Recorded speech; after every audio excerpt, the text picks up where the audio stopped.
very cold.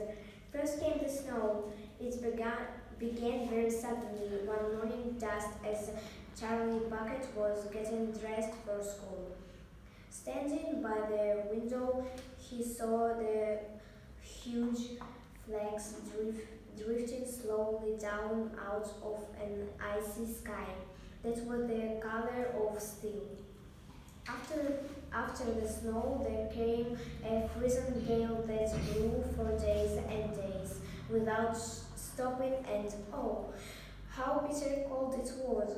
Everything that Charlie mm, touched seemed to be made of ice, and each time he stepped stepped outside the door, the wind was like a knife on his cheek.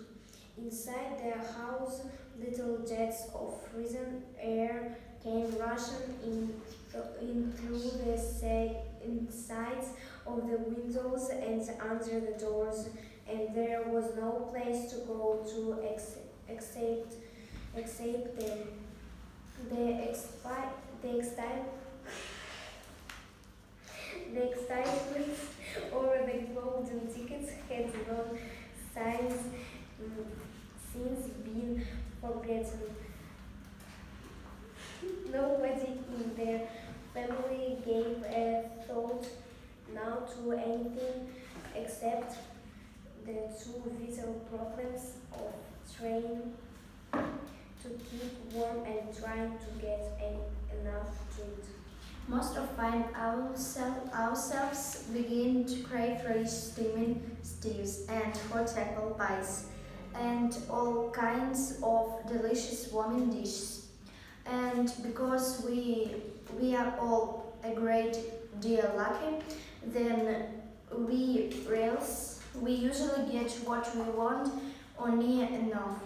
But Charlie Bucket never got what he wanted because the family couldn't afford it. The meals became even thinner. The reason for this was that the toothpaste factory, the place where Mr. Bucket worked, suddenly went bust and had to close down. Uh, the situation became desperate. Breakfast was a single slice of bread for each person now, and lunch was maybe half a boiled potato. Slowly, everybody in the house began to starve. Uh, this child, said Grandpa Joy, this child has not to have more food. It doesn't matter about us. We're too old to bother with, but a growing boy. He can't go on like this. He's beginning to look like a skeleton. What can one do? Murmured Grandpa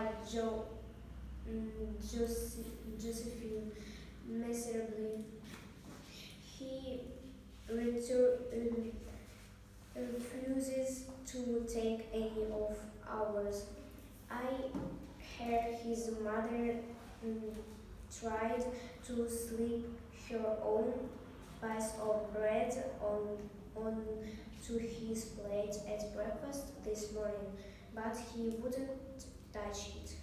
He made her take it back.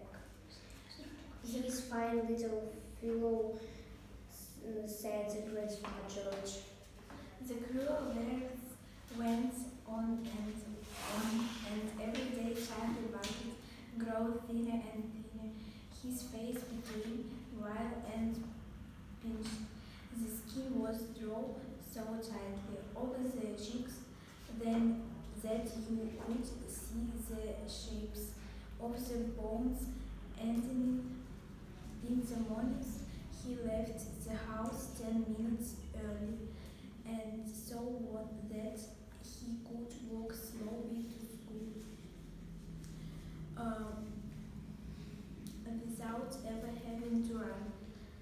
Then one afternoon, walking back home with the icy wind in his face, his eye was caught suddenly by something silvery lying in the gutter in the snow. Part of it was buried under the snow, but he saw at once what it was. It was a 50-pence piece. Quickly, he looked around him. Had somebody just dropped it? No, that was impossible because of the way part of it was buried. Then was it his? This 50 pence? Could he have it? Charlie pulled it out from under the snow. It was damp and dirty, but otherwise perfect. A while 50 pence.